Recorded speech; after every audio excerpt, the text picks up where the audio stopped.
Good evening, everyone.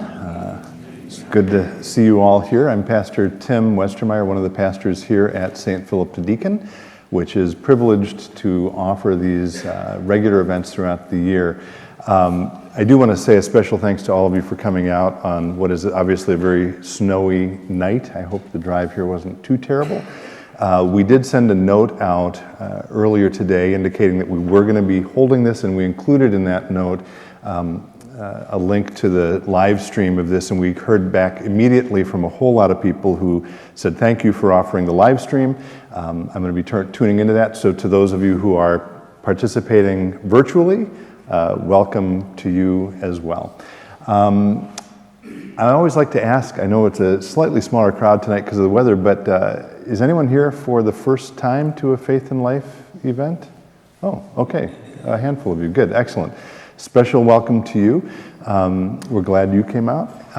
This is the 16th year of these events, and over those 16 years, we have invited a whole lot of different types of people to come and talk to us about how Christian faith connects to different dimensions of everyday life. That has included authors, historians, bloggers, some theologians, although not many actually, but we have had I would call it a critical mass of folks who have talked about faith and science. In fact, from the very first year of the series, if I'm not mistaken, I'd have to go back and look, we had a nuclear particle physicist come and discuss faith and science. So we're delighted to continue that tradition tonight. You can read about our speaker's bio in your program. I will tell you briefly, he grew up in India where he did his undergraduate work. He went on to Germany where he did a whole lot of graduate work. He was hired by the Vatican Observatory and has been here in the States for the last year and a half or so, doing postdoctoral research and fellowship at the University of Michigan.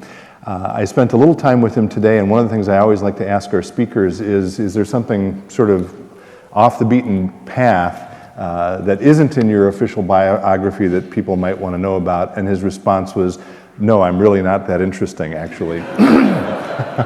I don't have any special skills or abilities other than being an astronomer who works at the Vatican Observatory. Anyway, we are delighted to welcome him tonight. I will say he has particularly good taste in sweaters and in collars. Will you join me in welcoming Richard D'Souza? Thank you. Thanks, Philip.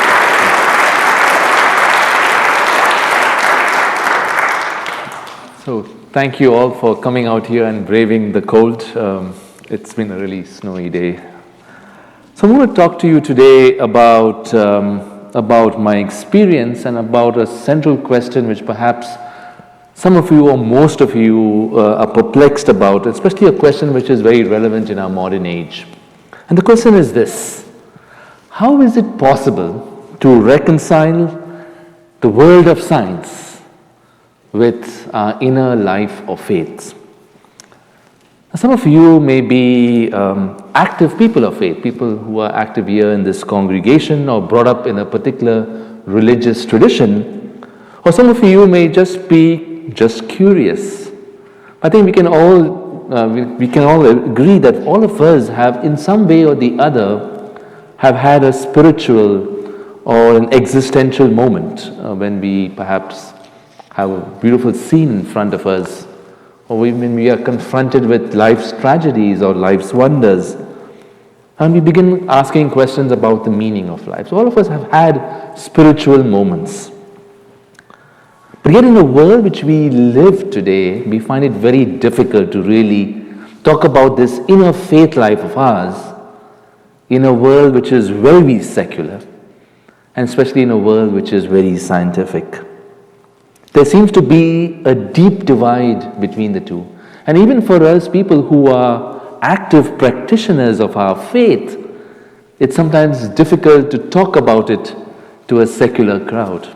And me, who was often also a professional astronomer, I sometimes often struggle with talking about my faith to my professional colleagues, my fellow astronomers. We seem to be living in this divide of the world. And I think that is really the biggest challenge which affects our faith lives, and it's the question which I would like to address tonight. Now, as a Jesuit priest and a person of faith and a professional astronomer, I study galaxies for a living. I try to understand how they form and evolve right from the Big Bang to the present days as they are today, to try and understand how the Milky Way came to be and how we are just one among the billion of stars in the Milky Way. Now, in spite of all these studies, I do not think I have any special insights into the nature of God. Neither have I seen God through the telescope. But what I may be able to offer you tonight is I may be able to show you a way in which I combine my faith life with my professional scientific career. I am a person of faith, and I love the science I do. I love figuring out why the galaxies form and how they work and what causes their diversity. And I often love a good challenge and even trying to race towards that prize to publish in Nature or Science. And I often find that my faith often helps me to do good science. And my science, the more I think about it, sometimes even deepens my faith. I often wonder when I do have the luxury of sitting back and actually looking at the night sky, not for the reasons of work, but just to enjoy it. I sometimes look at it and look at the stars and the galaxies, and I wonder, wow, what a marvelous creator we have. And then suddenly I realize that my work is knowing more about the God who created the universe, and is in some way an act of worship in itself. So the challenge I'm trying to set up for myself today is to try and convert this experience of mine in moving from faith to science and back to faith, to make it an experience which is accessible to everybody, so that people can move from their inner faith lives to their outer professional lives and switch back and forth, and not be left with a very compartmentalized view of reality, as it were. Now, at first glance, it may seem, in spite of all the progress we have made in the last few years and decades in understanding religion and science and the philosophies of science and religion in academic circles, it still seems to be very difficult to connect these two worlds. I think the reason this happens is because we are all influenced under a very dominant narrative, a dominant paradigm, as it were, which suggests to us that faith and science cannot go hand in hand. We live within this narrative, and our lives are shaped by this paradigm. And therefore, this paradigm tells us that in fact the two cannot go hand in hand. Religion and science cannot go hand in hand. And this paradigm is reinforced by the stories we tell ourselves. Stories we keep telling ourselves, which society tells us. And perhaps the biggest of these stories is the 16th century story of Galileo and the church. And by telling and retelling that story, it gets solidified into a paradigm which shapes our lives. And the story reinforces the idea that religion and science cannot go hand in hand. When they do mix, they will necessarily clash. Now, I think it is obvious to all of us that it is very difficult to change the dominant paradigm or narrative. It is really hard. They are ingrained in ourselves, in our lives, and in society. And it's important to realize the power of paradigms, the power of narratives, the power of stories, because these things affect how we relate with the world, with each other, and with God. Stories are powerful. In our own faith traditions, we constantly tell stories. We try to tell stories to teach, to create meaning, so that we can be able to relate to the world. Stories and meaning creation are an important dimension of us human beings because they help us to navigate the complexities of life and the world. And so therefore we need to start examining the stories we tell ourselves and this grand narrative which we live under. I think we can take a step back and just for a brief moment try and examine the Galileo story for a brief moment of time. But there's much that really can be said about the Galileo story and how the church clashed with Galileo. It is, and I must say, it is an active area of research. People still are trying to understand, historians and philosophers of science are really trying to understand all the complexities that actually happened at the time of Galileo and his interaction with the church. But there are so many elements in that story which really do not add up to the paradigm which we live out in our lives. And let me point out some of these very interesting facts. For instance, I would say that I think Galileo was someone who never intended at the end of his life to ever have a rift with religion or with his church. He never really meant to show that science and religion do not go together. In fact, what he was trying to show that his science was compatible with his religion. And he remained a good Christian till the end of his life. His two daughters, as you may know, were nuns, and they actually took care of him till his old age. But there's also this interesting question about the question of the interpretation of Scripture. And it was a very turbulent time. It was the time of the Reformation, when the question of interpretation was paramount in the church's mind. And therefore, it really doesn't add up to the fact that Galileo wanted a rift between science and religion. But what I find is the most interesting part of the fact is that the story of Galileo was practically unknown and unheard of till the 19th century. It's only in the 19th and the 20th century when the rise of anti-clericalism and there's this rise of, after the French Revolution, the rise of the secular world, that people started going back to a story nearly 2 to 3 centuries earlier, to the 16th century, and started retelling that tale in order to suggest that science and religion will not go hand in hand, until that tale became the dominant paradigm we live today. Stories are powerful, and the stories we tell ourselves shapes the way we look at reality. But there is also ample evidence from elsewhere that science and religion can go hand in hand.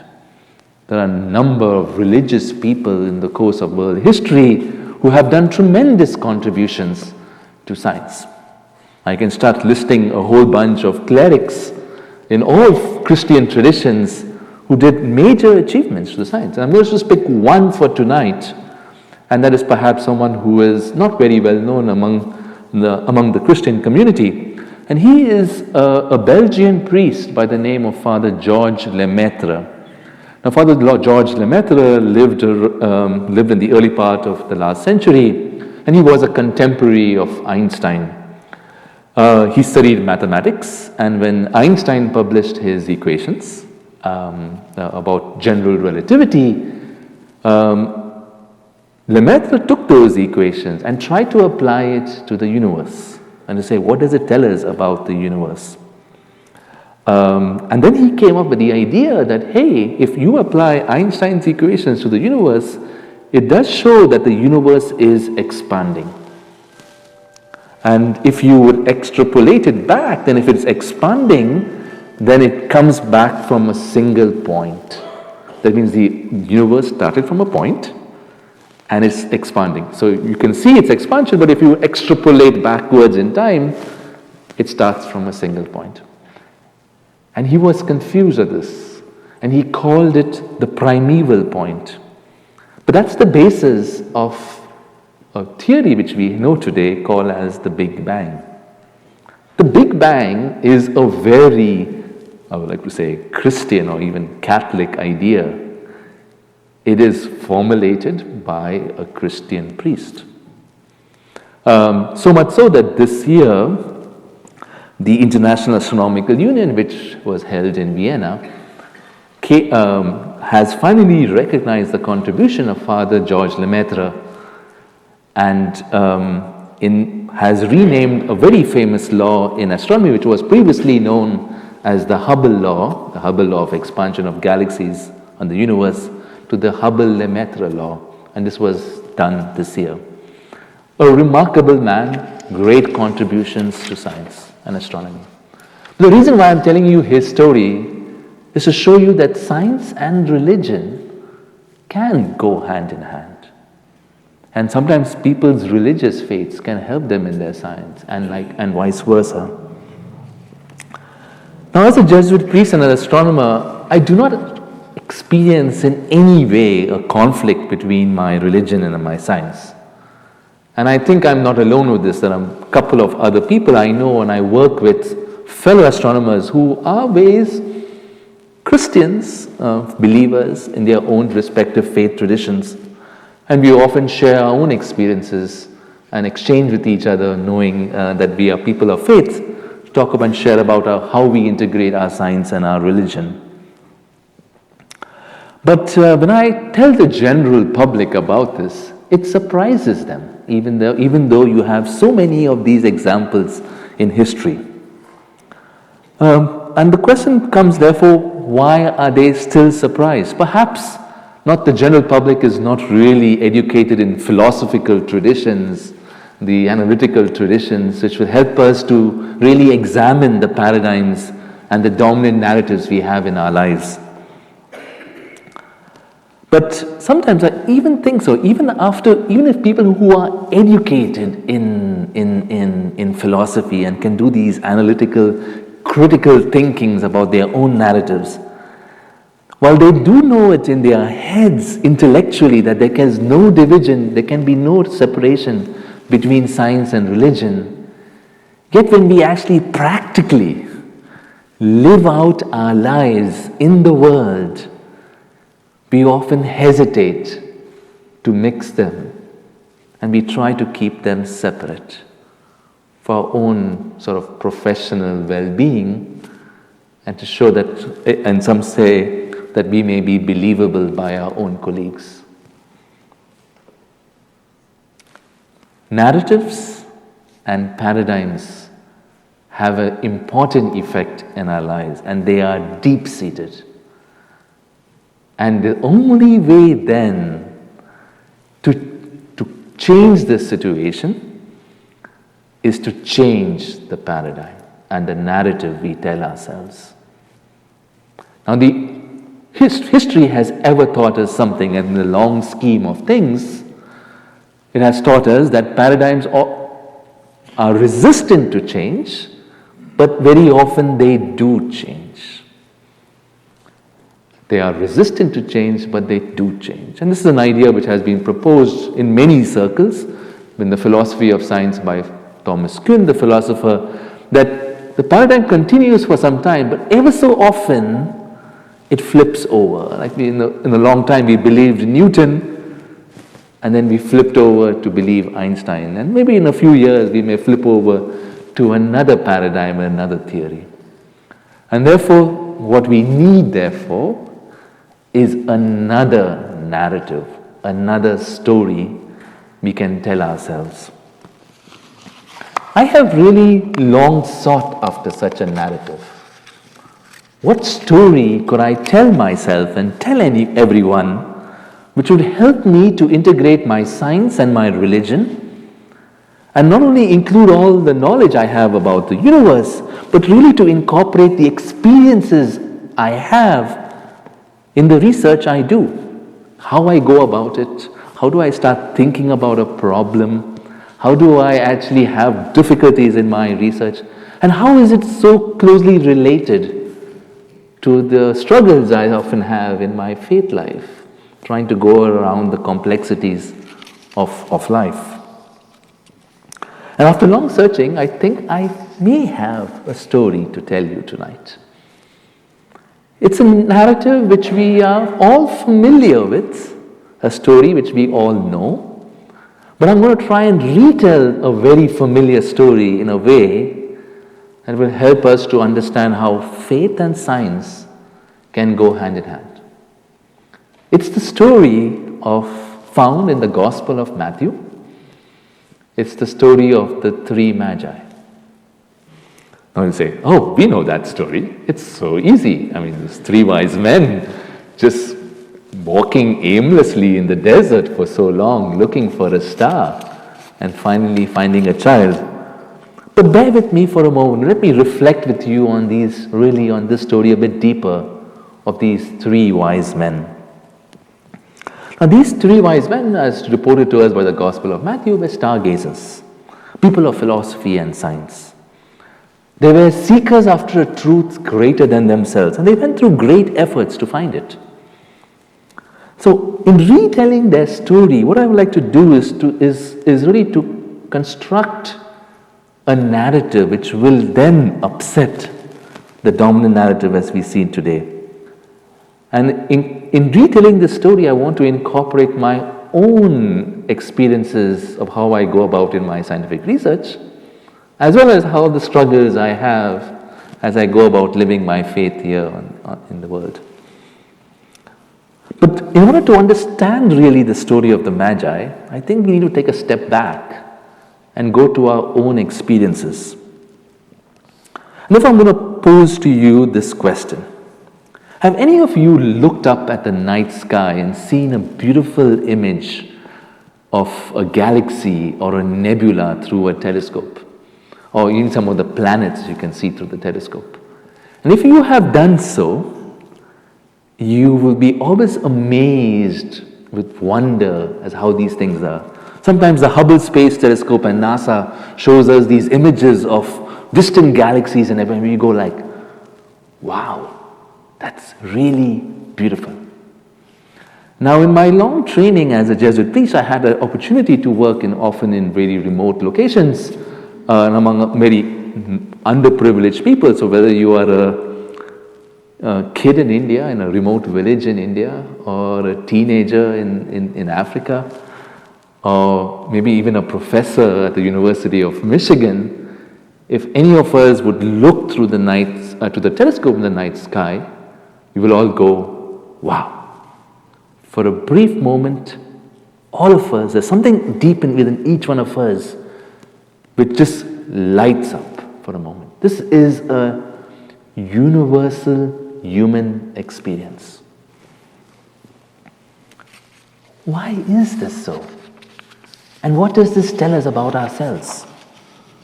What is there which deep within each one of us which makes us wonder at the cosmos and the heavens? And why has there been constantly this fascination for astronomy and the cosmos down the centuries? I think we can understand this fascination if we begin to understand ourselves a bit more deeper. And this goes back to a Christian anthropology where we believe that we are transcendental creatures. And what do I mean by this, by transcendental creatures, is that there's something deep within each one of us which yearns to go beyond himself or herself to reach towards the beyond.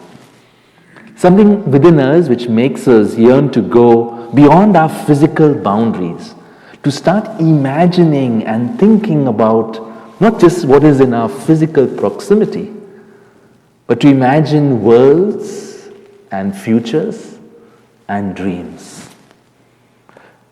This is what we call as the transcendental nature of the human person.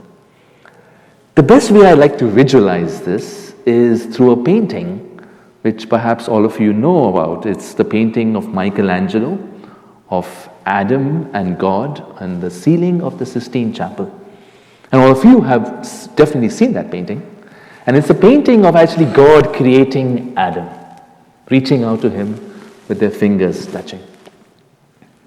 But there's another way to look at that painting. And that other way of looking to that painting is Adam reaching out towards the infinite, reaching out beyond him towards God. So what the painting and what Michelangelo really understood in painting it in that way is that not only is God creating Adam in a particular way, but that Adam and Eve are special among all creatures. And there's something ingrained with us human beings which makes us yearn for the infinite, for the beyond. This is what makes us human. We are transcendental beings, different from all the other animals. And if you begin to look at this, then you realize that all human activity is only an expression of this search for the transcendent. So whatever we go about in our lives, in our physical lives, in our professional lives, is really an expression of this search for the transcendent. We are journeying towards God, reaching out to beyond him, and everything we do in our professional lives, whether it be in poetry or something creative like music, or searching for the latest cures of certain illnesses, medicine, or trying to solve world problems through engineering, all of these are there's something transcendental in them. And they are therefore, everything we do professionally is an expression of this transcendental search of the human person. And ultimately, we reach a journeying towards God. I like this way of looking at things because it suggests to me that there can be no divide between our professional lives and our inner yearning towards God. And in fact, our professional lives and what we do out there with our families and professionally is all an expression of this inner search of the human person. There can be no separation between our secular lives and the lives of faith which we live. And furthermore, as I like to tell young people, the better you are in your professional lives, the more you come closer towards that transcendental search. You are being more transcendental, journeying towards the divine. Now let me take a step back and propose this. There is nothing more transcendental, yet physical, than the heavens. There is nothing more transcendental out there, and yet more physical than the heavens. It's the furthest we can possibly reach. And therefore, the heavens always have this great fascination for the heavens. We always go, wow, when we see the heavens, when we wonder at it, because that is giving in to that transcendental search, a yearning deep within each one of us. I like to put it that the Magi then, who were looking for this star and journeying towards finding what the star meant for them, were in some sense, they are a deepest reflection of our very selves, of all the searching we do in our lives, both in our professional lives as well in our inner faith lives. And their fascination for astronomy speaks to us about our fascination of astronomy down the centuries, and the fascination for astronomy in all civilizations and cultures, and perhaps even all religions. If you think of world history and this fascination for astronomy, I think in the Western world there has been no patron which has supported astronomy more than the churches. And the reason for this is often because, well, they actually were not so much interested in the sciences. They were interested, but not really so much. For them, it was really fixing the date of Easter and reforming the calendar, especially in the years when there was the great expansion from Europe to the New World. You just couldn't phone up the people in South America or in India and tell them, this year Easter is on the 5th of April. So you just really had to have that predefined. And therefore the churches, the popes, put great effort to reform the calendar, study the heavens, and try and fix the date of Easter for the next 2,000 years. But even outside the calendar, people were already interested in astronomy. A lot of clerics did great work in astronomy.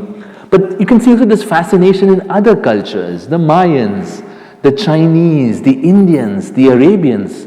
All of them looked up at the night sky and wondered and tried to calculate things and tried to understand when would the next comet appear and why and predict the next eclipse. All great civilizations have grappled with astronomy. And it actually points us to the fact that human beings are constantly fascinated with it. And they are constantly fascinated, ultimately, because it is the most transcendental thing you can physically do. The first among the physical sciences to be established in 2 departments in universities was that of astronomy. The first department at the University of Michigan in the sciences was the Department of Astronomy. I'm sure pretty much in Minnesota or the University of Minnesota or whichever of these professional universities in this part of the country, it was also quite similar. So now we understand why astronomy fascinated people down the centuries, and why then the Magi in some ways are a deepest reflection of ourselves. They reflect our fascination for astronomy down the centuries, but they also reflect our own professional searches in yearning for the infinite.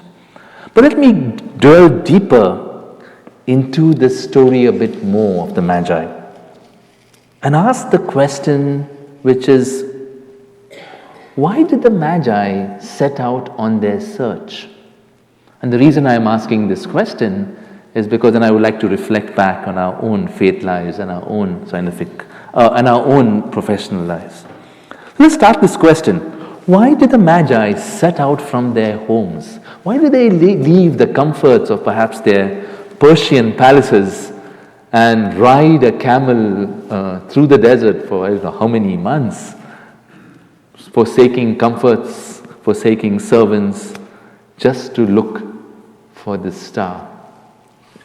And in the same way, why do we in our own way do so much in our professional lives? What makes us go forward? I think the answer for this is, again, by reflecting on our own human experience. And I think the answer lies in our search for meaning. In many ways, our search for the transcendental, and our yearning for the transcendental, is actually a search for meaning. Now, ever since the famous psychologist Viktor Frankl coined the term meaning, we humans are meaning-seeking animals, psychologists as well as scientists have realized that we are far from just being rational beings. In fact, we are at all not rational beings. We never really think out rationally in our life. And most of our great life decisions are never about the best reasons for doing so. In fact, many of the things we do in life, whether it be choosing a life vocation or choosing a life partner, are not really rational decisions we make. But often they are decisions which are made to search because we are searching for meaning. And we find something is meaningful for us. And then we make that decision based on this meaning.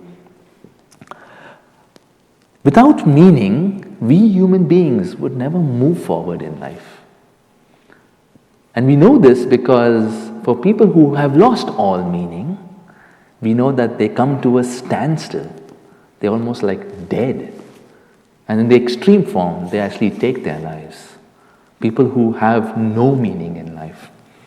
Meaning is essential for us moving forward. And let me take a step back and take a cue from philosophy. And we know from philosophy, especially from this great philosopher Ludwig Wittgenstein, who suggested that to us that meaning cannot be found within a system. Meaning is only found outside a system. Let me unpack this with you for a moment. If any of you play board games, and many of you do, you will realize that a board game is basically a collection of rules in how we engage ourselves in a particular game. We roll the dice, we can do these things, and we can do that things. And these are set by a bunch of rules. But then you can ask the question, why are you playing the game? What is it within the game that you want? And generally, you realize that you actually play the game not because of something within the game, but often because of a prize which is outside the game, a prize of a greater value outside the game. In a simple way, this illustration helps us to understand how we find meaning. Meaning cannot be found within a physical system. Meaning is only found by something which is transcendent to the system, something which is outside the system. In a similar way, as much as we go about looking for meaning in life, we will never find that meaning in something which is very physical to us. It's always found in something which is beyond, a prize, or something which we do not achieve. Think of your own experience in how you go about various projects in your life. You yearn for something, and you yearn for a particular project. That gives you meaning for a brief moment of time. You do that project and you finish it up, and then suddenly it fails to give you any more meaning. And then you look for something, again, beyond, something new, a new project to start. And this is how meaning shapes our lives. And our lives are a search for meaning, and meaning helps us to go forward. Now I'd like to put forth the point that if science is a study of mere physical objects in our proximity, then science by itself cannot offer us meaning. Only something which is transcendent, something which is totally transcendental, can offer us meaning. Only something which is totally transcendental, the divine, only that can offer us meaning. Yes, we may have projects in science which in a certain moment is a question we do not know and are yearning to answer. And for a brief moment that is transcendental. But when we answer that question, it says, okay, now we know the answer. Not so exciting. You keep on searching for a new project, new question to answer. Only something which is totally transcendental can give us meaning. As a corollary of this, I always like to tell, especially for young people, is that similarly, science does not have its own intrinsic values. It needs to borrow its values and meaning from something outside its system. It doesn't have values of its own. And therefore it borrows it from whatever it has at the moment, be it the contemporary ideology of the day. It borrows those values and peddles it for its own. Science does not have values of its own. Now, I like to put, just to examine this a bit more, why do we go about searching for meaning? That's a little more difficult question to ask. That's something going deeper and deeper into the human person. I like to put it this way. My way of looking at this is this. There is a restlessness deep within each one of us. And this restlessness stems from the fact that we are unconsciously aware that we are living in exile. It's a biblical term I'm using, that we are living in exile. But we are unconsciously aware that we are living in exile. We live our lives as like a riddle. And in some ways, we find ourselves partially separated from God, partially separated from each other, and sometimes even separated from ourselves. We experience love, we experience community, we experience peace, but never really in its fullness. And we yearn for that fullness. Now, when we look at the heavens and you look at the cosmos, you suddenly forget yourself for a brief moment and you kind of think that you are complete. The heavens have this intrinsic image because it's something far, distant, transcendental, a galaxy out there, or a beautiful nebula, that for a brief moment, you look at it and you're like, wow, you are temporarily complete for a brief moment. You kind of temporarily removed from your exile. This happens to us all the time when we make big discoveries, even. And it doesn't have to be in astronomy. You make a big eureka moment in your life and you're like, wow, I suddenly feel a little more complete. My supervisor, my boss at the Vatican Observatory would often say that he loves doing astronomy because it reminds him that life is not mundane, and reminds him that there is something more important in life than what he has to eat today for breakfast or lunch. That's why he does astronomy. Astronomy gives him a sense of purpose, sense of something more than what is physical within his life, something for the beyond. So I've kind of tried to explain to you in a very maybe philosophical term, try to make it very relatable, why we go about doing things in our life and what are we searching for this meaning. And the reason why I'm doing this is to unpack the story of the Magi. And I'd like to say that what the Magi were looking for was searching for the transcendent, and they were also searching for meaning in life. That something was empty within their respective lives, and they went about searching to complete it. In many ways, our spiritual journeys are also a reflection of this. And in any ways, we who do professional sciences, the hard sciences, why we do these, take up bigger and more difficult projects, is often for a search of meaning, trying to complete ourselves for a brief moment, then moving on to the next project. The Magi are a deepest reflection of ourselves, not only in our faith journeys, but also in our professional lives. I'd like to go back to the story of the Magi, and I'd like to ask the question, what did the Magi need to complete this journey? What kind of properties did they need? What gifts did they need to go over? What qualities did they need to go along the journey? What made them effective searchers after the truth? And why did we praise these three Magi, not other searchers?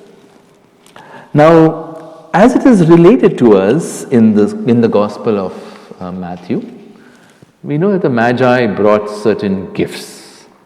They brought gold, frankincense, and myrrh. And people often relate the fact that maybe because they brought these gifts, they were really good, effective, so they came kind of prepared.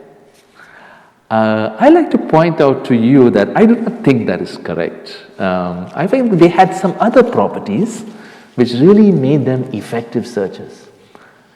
And those properties which they had, which also help us make us effective in our search, but also, like to say for me, it makes me effective as a better scientist. Those three properties, as I will relate to you, as faith, hope, and love. Bear with me for a moment as I try to unpack this. Why would you need faith, hope, and love in the sciences of all things? Isn't that a spiritual quality we talk about in our faith lives? Let's start off with first faith. If you are a good practicing scientist, you would know that to do any research project, whether it be in astronomy or the biological sciences or the mathematical sciences, you have to make assumptions. You cannot start everything from scratch. Assumptions, you have to make reasonable assumptions. You can't prove everything. So you make your reasonable assumptions, and based on your assumptions, you start your project and try and ask rational questions. So in some sense, we take these assumptions on a matter of faith. Furthermore, we also know that we depend upon the research of those gone before us. We depend on great scholars who have published great things in the field.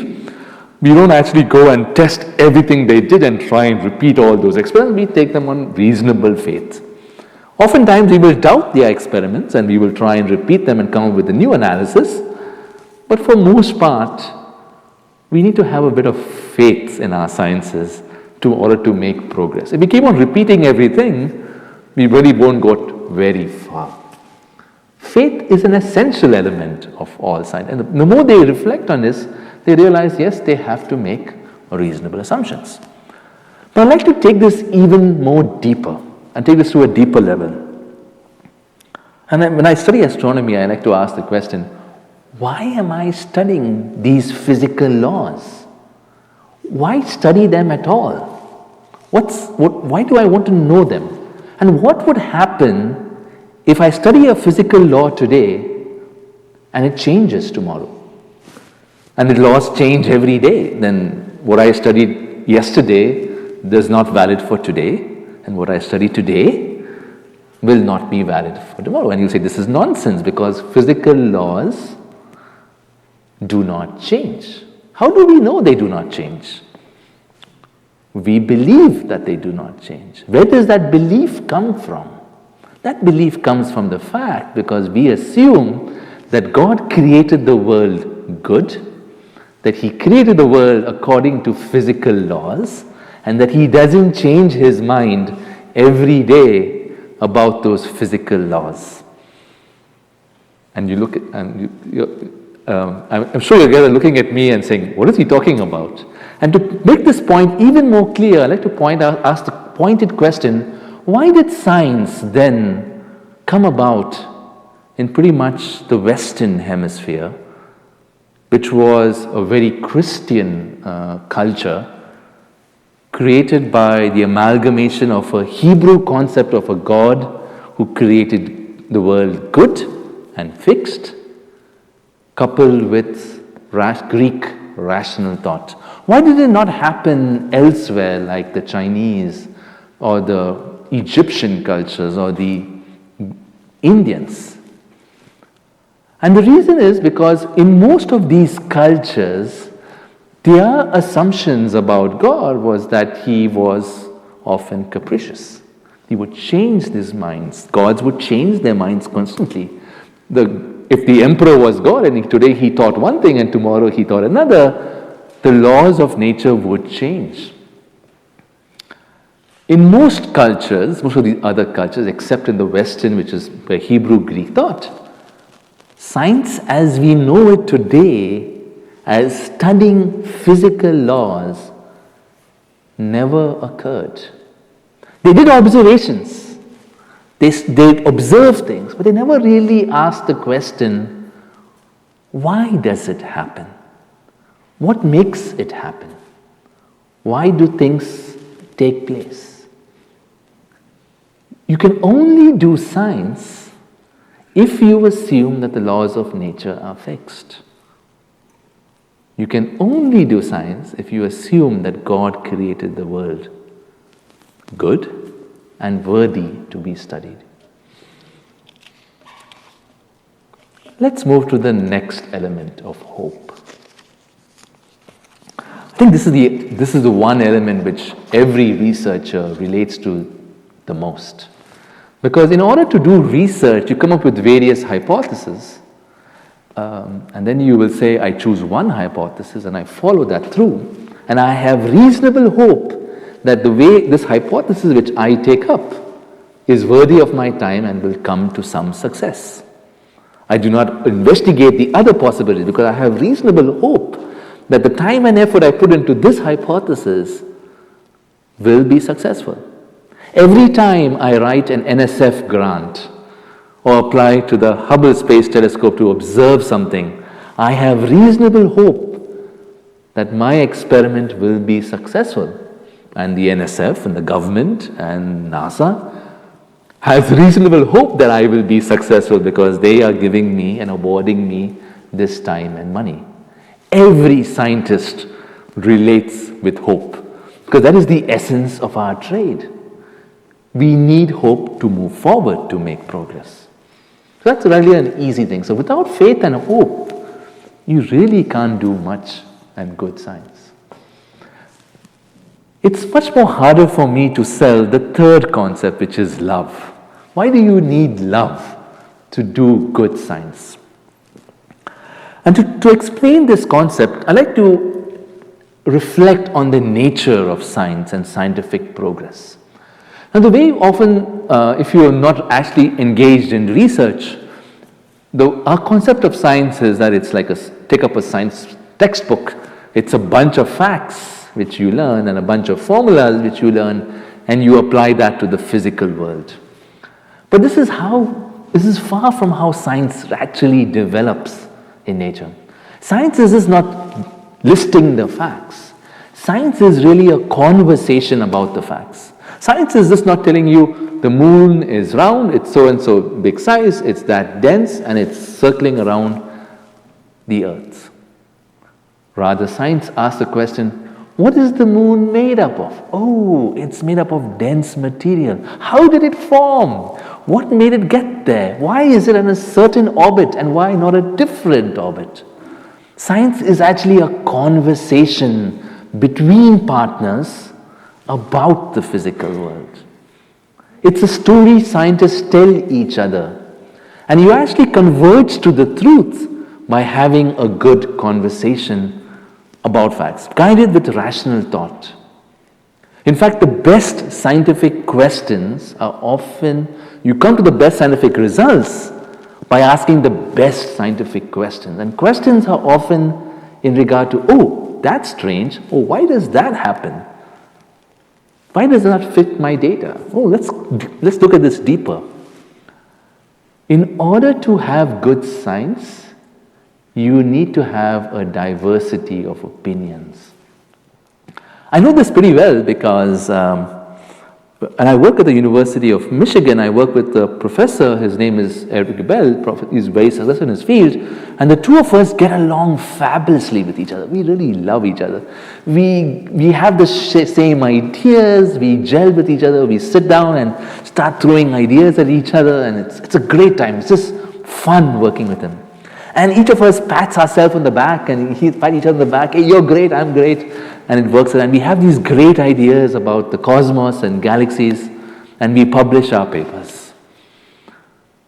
And then lo and behold, when we actually go for conferences and when we are confronted by other scientists and what they think about it, and then we realize, oh hell, we went down a rabbit hole. We were like an echo chamber, just talking among ourselves, and this doesn't correspond to reality.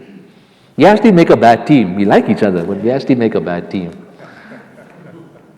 Science happens when you have a diversity of opinions. And today in this physical sciences, we are becoming increasingly aware that in order for good science to happen, you have to have a diversity of voices. In the scientific parlance, you talk about somebody who's the top of the field, who is like the boss. He or she is called the principal investigator. He or she is in charge of all the researchers. Recently, a bunch of us at the University of Michigan took upon ourselves as young researchers, what are the qualities you need to be a person at the top of your field in order to manage this big group of researchers. So we went about asking all these what we call PIs, principal investigators. How do you manage that full team? How do you ask scientific questions? And what do you need? And one of the interesting ones which we heard and which we really loved, the responses from these PIs, was a researcher, she's a top professor in her field, at the University of Washington, and she said, if you are the leader of a group, and if you have the choice of including in your team two scientists, and you have a choice between one or the other, and one of them is brilliant, is like the top of the field, really smart person, really comes fast to innovative ideas and suggestions, but really can't get along with people. And the other one is an average researcher, good, average, is good in the field, but really not the very best, but has these excellent social skills, or can relate with as a team member. And then the PI told us, always choose the one who has good social skills. Because in order for a team to work, you really need to relate to each other, to allow that diversity of opinions, and not be the smart one that says, I know it all, and you shut up, and you do not know anything. In order for good science to happen, you need to have a safe space where you can have a diversity of opinions. Good science requires good community. And good community needs a loving atmosphere to develop. Without love, in a very analogical sense, you really cannot have good science.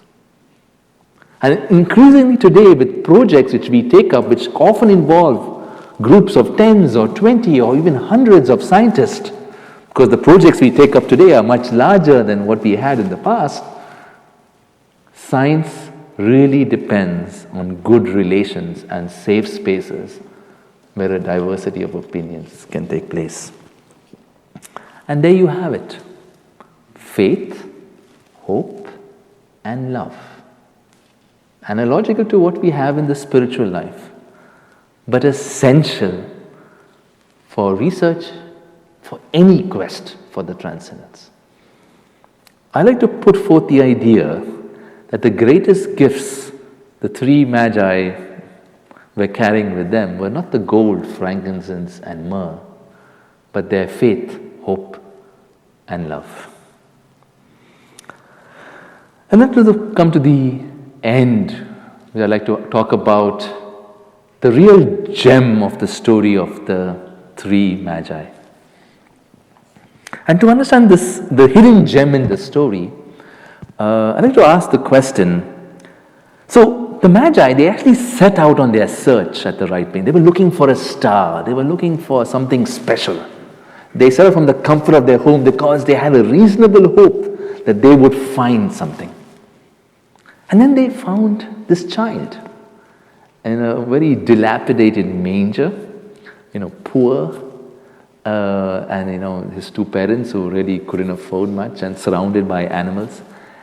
And did that conform to their expectation? What did they really expect? And what was the expression on their face when they actually found the child who was so perhaps contrary to what they expected? I like to say that in certain sense, what they found was a total surprise to them, was totally unheard in their expectation. They were taken back by surprise. And the reason why I reflect on this is because in a certain sense, God confronted them with a reality which was totally different from their expectations.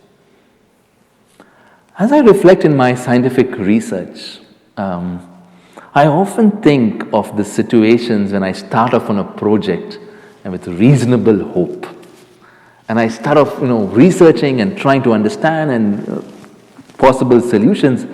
And finally, the answer that I find is often so very different from what I started off with. It's even like the universe constantly is surprising me. And quite often when I say the universe doesn't actually fit to the models I am trying to fit to the universe. I have these models in my head and I'm trying to show that these models work in order to make progress. And when I confront it with reality always is different.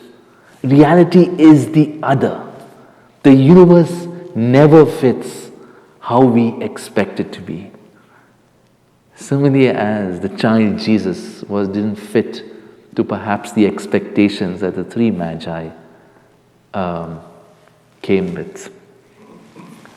I know this painfully because in my PhD, in my research, as I came to the University of Michigan after I finished my PhD, I realized that 1/3 of my PhD was wrong, totally wrong. And I only realized this after I came to the University of Michigan and had this diversity of opinions, and people looked at my research, and I myself looked at it and I, oh, that doesn't make sense. And reflecting on it a bit deeper, I know why I went wrong. I mean, I was under time pressure. I had to finish my PhD within the 3 years, and my supervisor told me, in order to graduate, you really need to get this scientific result. And lo and behold, I wanted that scientific result. And I forced my models, which I was trying to show, onto reality. And yet the universe does not cooperate. It always surprises us. In order for good science to take place, we really need to confront our expectations and our models with reality. And just as God often surprises us in our journeys, so also the universe always surprises us in reality. And all major discoveries and all big discoveries is always in the way that the universe doesn't behave in the way we expect it to be. And we say, why is that happen? That's strange. Why doesn't it follow a model? And we pursue a path and we realize some big discovery about the universe. In order for good science to happen, you need to have this element of surprise. Therefore, I'd like to end by saying that in order for good science to happen, reflecting on this, you really need two spiritual virtues. And these two spiritual virtues basically are, I like to call them a poverty of heart and a chastity of heart. Why do you need what is a poverty of heart? By poverty of heart, I mean that the attitude to detach ourselves from our own previous experience and allow ourselves to really experience reality as it is. To detach ourselves from our own previous expectations and listen to other people and listen to the universe as it talks to us and the story it's telling us. But quite often we come to the game with our hands and our hearts filled with our own ideas of how the universe should behave, and we actually never listen to the other person, and in some ways listen to the universe as it tries to tell us its story.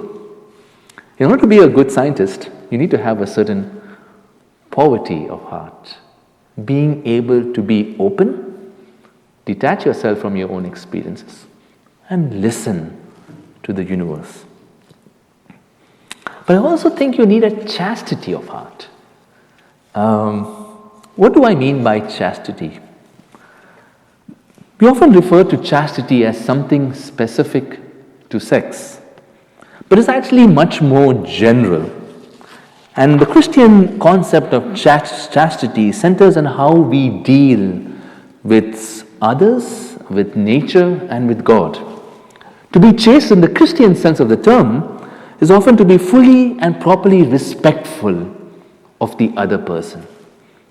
To be chaste is to allow the other person to be as he or she is, not to short-circuit respect, not to rush the person, but to give the other person time and space.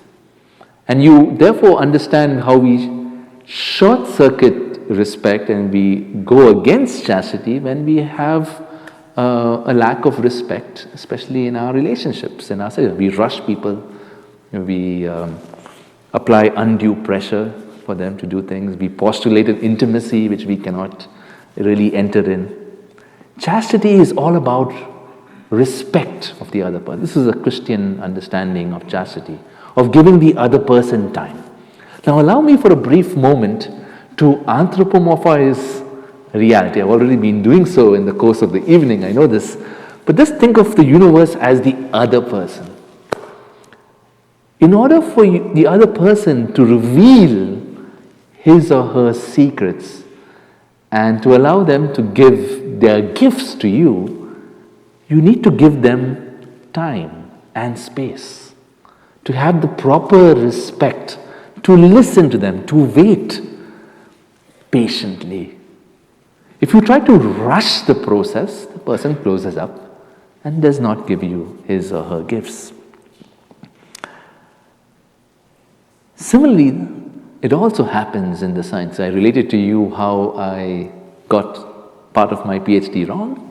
In a certain essence, I hadn't have a certain chastity of heart. I rushed the process, were not really listening to the data, to the universe, to what it was telling me, and imposed my own ideas on it. And how much of contemporary scientists are faced with pressures to publish or perish, to race towards that academic prize, that they don't actually sit and listen to their data and to the universe and what it tells us. In a certain sense, the Magi, who journeyed for months and months looking for the star and what it revealed to them, had a certain poverty and chastity of heart. They were able to let go of their experiences and the comforts of their home. And when they found the child, they were able to say, okay, let's learn from the child, let's bow down and pay him homage, and let us learn from the child. They had a certain chastity of heart because they were patient with the process. They did not give up.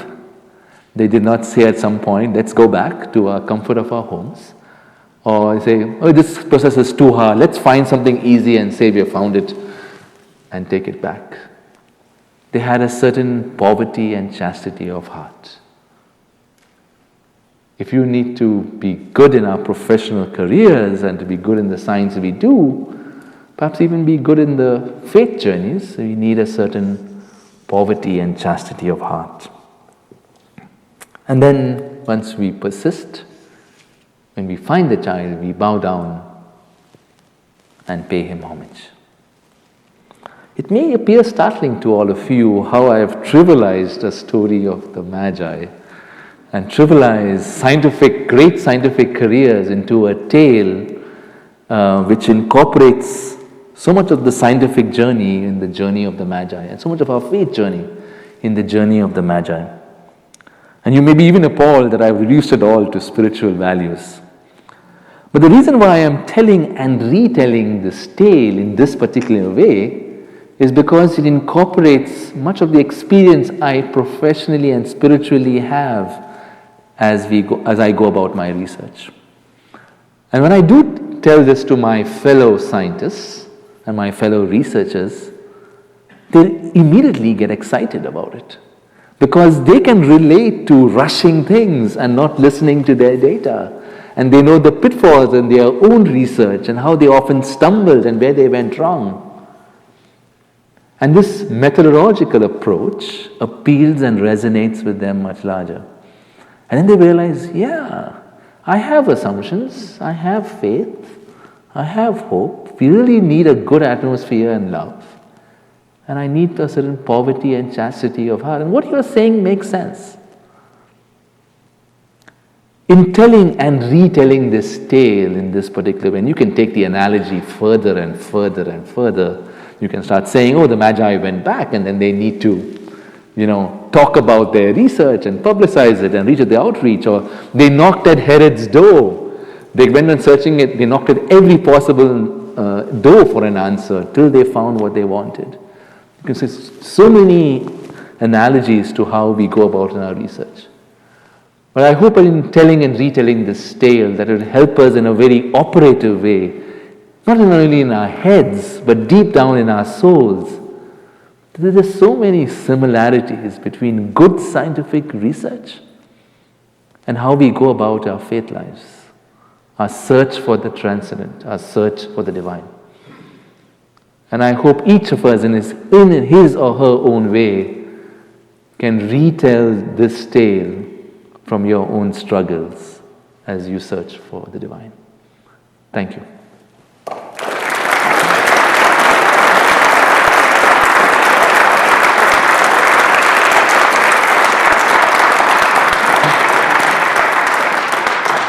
So we're going to have a chance to ask Father D'Souza some questions. There's a mic to my right and to your left. I hope some of you have questions. As you are thinking about that, and if you want to come up in a moment, let me make a few quick announcements. First, our next event, the fourth of this season, it's in your program, is March 21st and features a woman named Tish Oxenrider, and that is how you spell her name. There's no vowels in her first name. She'll probably tell us about that when she's here, but she's a blogger, a world traveler, and it's going to be a wonderful talk. I almost never talk about church events at the Faith and Life events, very intentionally. The point here isn't to get people to come to St. Philip or to come to our events. However, later in February and early March, I'm going to be leading a 3-week course on faith and science. And we'll talk about a lot of the things that Father D'Souza spoke about tonight. You can learn more about that on our website, spdlc.org/news, I think is one of the places you can find it. And I will say, I am deeply convinced that the talk about paradigms and narratives are profoundly important to people of faith, and I think that as Christians we get those paradigms and narratives wrong regularly, and we, as a result, are very defensive about our Christian faith when we do not need to be. And so we'll sort of unpack some of that. Again, it's February 26th, March 5th, and March 12th, Tuesday nights, 3 Tuesday nights in a row. If you would like us to send, sorry? Was there a question? Oh, 7 o'clock in the evening. If you would like us to send you information about upcoming events, you can subscribe to our email list or like us on Facebook, and we will forward information about that to you. Also, Matt Kelleher from Subtext Books was in St. Paul, by the way, was gracious enough to drive all the way over here to the western suburbs of Minneapolis to sell a book. It's not by Father D'Souza, but it is by his boss, a guy named Guy Consolmagno. He actually had a piece in the Wall Street Journal around Christmas about the Star of Bethlehem, as a matter of fact. This is a book called Would You Baptize an Extraterrestrial?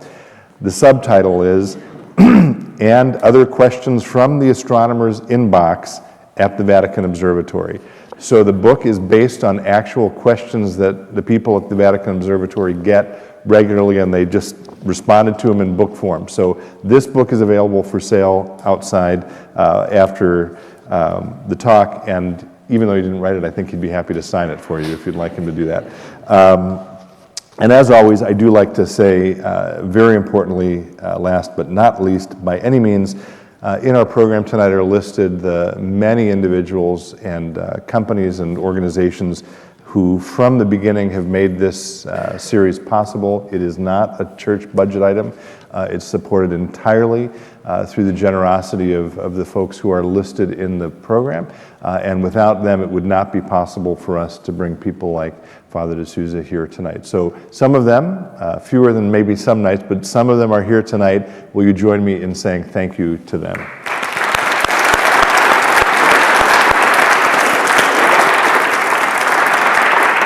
Okay, we'll take a few minutes for questions if people have them. Again, mics at the right and left, if you could speak into them so that our other audience members and folks listening on the stream can hear.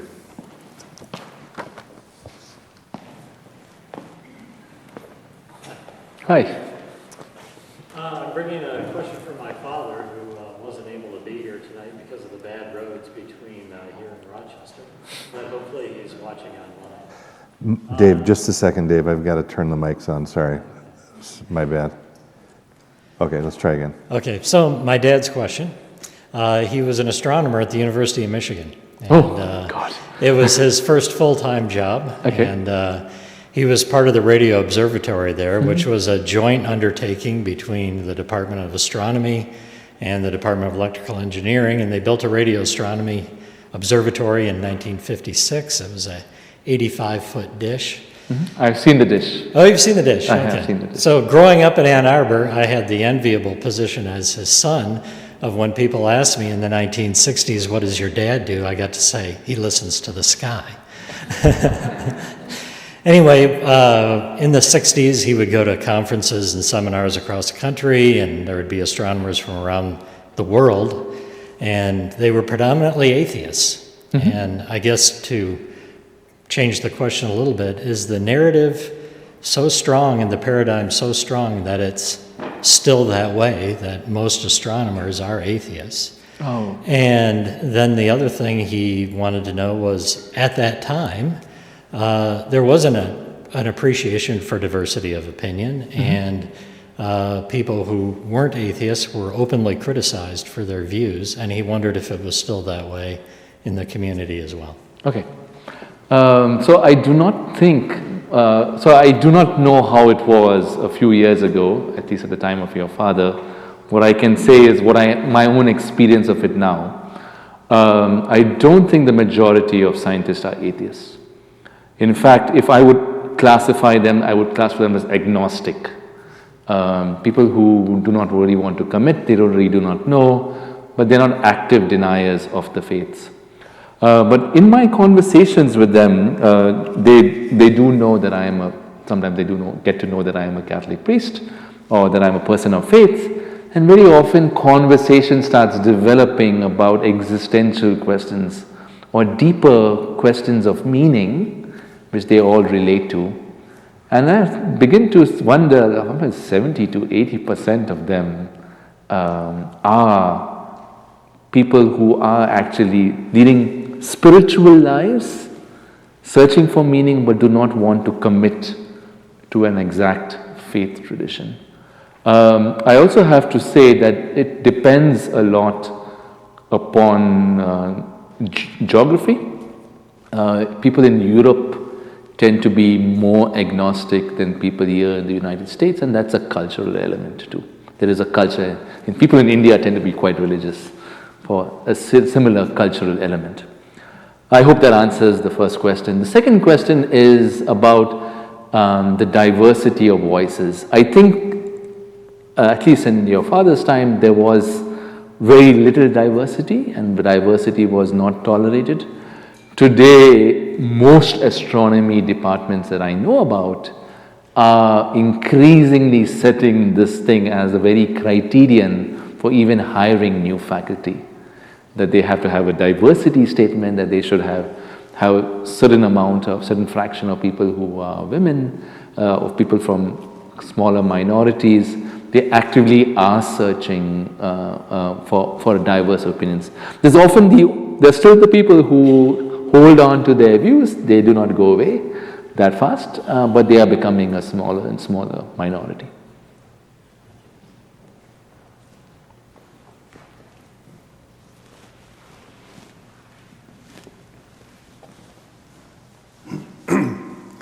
I'm not certain I know all the facts, but my understanding is when the universe was created, all of the elements that are present today were created at that time. I do not think so.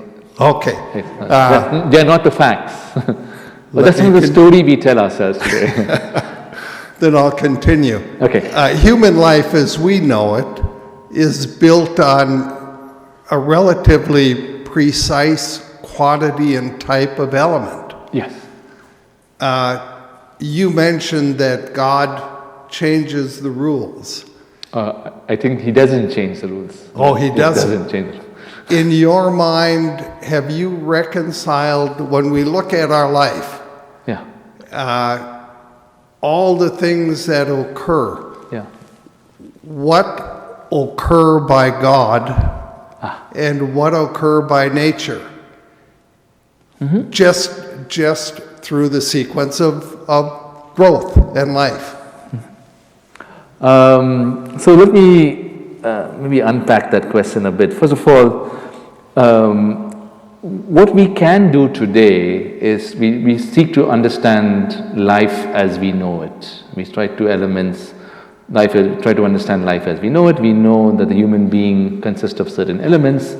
We also know from some of our observations that some of those elements did not exist right at the very beginning of the universe, but were created in stars as they died. So in many ways, we are stardust created for human life to occur. Stars need to be born, stars need to die, create elements, and that then is essential for the human person to have the composition which we have today. So we are stardust, if that's a nice equivalent. But what you are relating, you are also relating to an idea about trying to hint to something as in this framework which is evolutionary in some sense, a sort of progress within nature and within civilization. One does not have to look at it as something being changed or the physical laws of nature changing. One can start off with a set physical laws created by God, and these physical laws then interact in complex ways by God's great infinite design to create the world as we know it today. I think it is unhelpful personally and spiritually to actually try and separate, this is created, this is caused by God, and this is caused by nature, because God created nature, and if God created nature, then God created everything and wills it in His own way. We may have difficulty in understanding God's will and God's plan for us, but that is a human way of going about in trying to make sense and make meaning of the world, including sometimes the sufferings we undergo and some of the pain we also go through in life. It's a human way of constructing and perhaps even creating meaning and even separating us from intense pain by giving us a rational, emotional reason to understand why we go through this pain. In a broader scheme of things, everything comes from God. Physical laws, and also how they play out in our lives, including random events which have all been planned in God's eyes. Planned in quotation marks, as I would like to say. But in a very, we struggle to make meaning of the world through physical laws as we construct them. But there also but in a sense, God created the world, and that is the essence of the theological truth which we believe in. Yeah. I hope I've answered your question reasonably. Okay. You talk about the narrative and the paradigm and how entrenched it is, and Stephen Hawking comes out in his final book and he says there's no possibility of a God. Mm-hmm. In our everyday life, how can we handle that objection from people? How can we have that discussion with people about what he said, which further strengthens that paradigm? How would you do that? So that just not to strengthen his paradigm. No, but to refute it. To refute it, I think it is important to understand why he says what he says. He was a professor. He recently passed away. He was a professed atheist. He did not want to believe in God, and this idea which he had influenced the way he even thought about his science. So it's an ideology which even influences his science. To give you a very concrete example, while all of most scientists believe in the Big Bang, right? And the Big Bang has a very evolutionary approach. It comes from a single point, and therefore is a single time when the world was created, and then the world progressed. Stephen Hawking belonged to that group of atheists who did not want a singularity at the beginning and did not want a single creation point, and tried through all methods, through his mathematics, which he did, which he was excelled in, to try and show that the Big Bang actually never really happened as we know it today, that there was never a singularity, and that you could skirt through the singularity through some complex mathematical equations.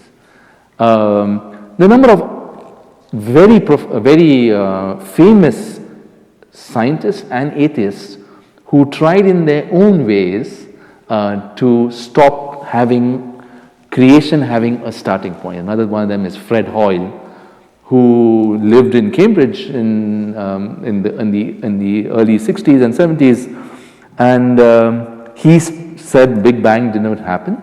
You have what is called the steady state universe. The universe always existed like it was and never was really created, and if you don't have a creation point, you don't need a creator. It's amazing to understand how our underlying assumptions influence the science we do. I will leave it at that as a starting point for discussion with your fellow colleagues. Oh, is there one more? Okay, we'll do one more. I didn't realize. I think I anyone else was spoke coming over up. time. Sorry about that. I think in the last 10, 20 years, we've discovered 1 to 2,000 solar systems, and not a single one is like ours, with the gas giants beyond the place where they couldn't possibly have formed. Seems to, can you have anything to say about that? Oh, okay. Well, we have long known that there are many planets in our solar system. We never really knew that there were planets around other stars.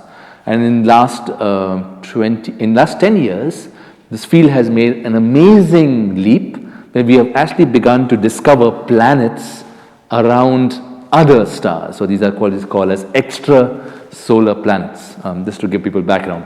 Now, most of the planets which we discover, they are very far away. These are very stars which are very, very far away. It's very difficult to study their planets. So the biggest ones you discover are the ones which are the biggest planets, like our Jupiter, which is also very huge. You don't see the smaller ones. So we had a sort of bias in our discovery. We discovered a whole bunch of hot Jupiters, as they are called, because we see the biggest planets and the smaller ones are too faint. But now, increasingly with better techniques, we have actually discovered a whole bunch of other types of planets, smaller ones, including ones which look very much like the Earth, similar size and at a similar distance from their star. And that opens us to the possibility that these planets could be hosting some sort of life, and that's really very exciting. I mean, it's one of the fundamental questions which drives astronomy. Are we alone? Is there life out there? And by the discovery of these planets, which can possibly host life, it opens up to new possibilities and new questions. But one of the other things which we also discovered was that we had built a model of how planets form based on our solar system. We saw where Jupiter was, we know where the Earth is, and we know where Pluto is, although it is not a planet, no longer. But we thought that all planets form in this way. And as we are discovering planets around other stars, we are realizing that our old models don't fit the universe. That we really need to update how planets form, and we need to get rid of the old ideas we have about how planets form. And then this makes us to question the assumptions we do, and this is a very active phase of research at the moment. So that's all my knowledge is. I study galaxies, I don't study planets. But listening to my colleagues, this is the answers they tell me at this particular time. So it's a very exciting field of research. We have more questions than answers. Okay, wait, just wait. You can applaud wildly in a moment. Thank you again for coming. Thanks, by the way, to Jeff Elstead for his music. I failed to say thank you to him earlier.